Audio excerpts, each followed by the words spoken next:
Άσον Θεόν ευλογία να έρχεσαι σαν τον κόσμο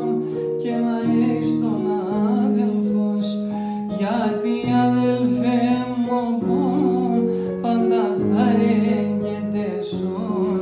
Εσύ δεις με παρορία και σαν τέρτια της ζωής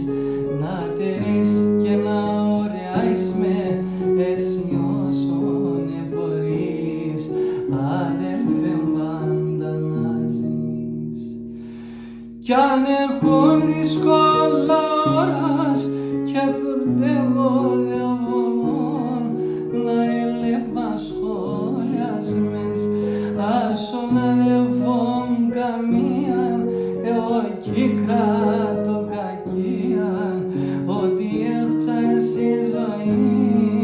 και του αδέλφου παέν, γιατί αν σ' τον κόσμο δεν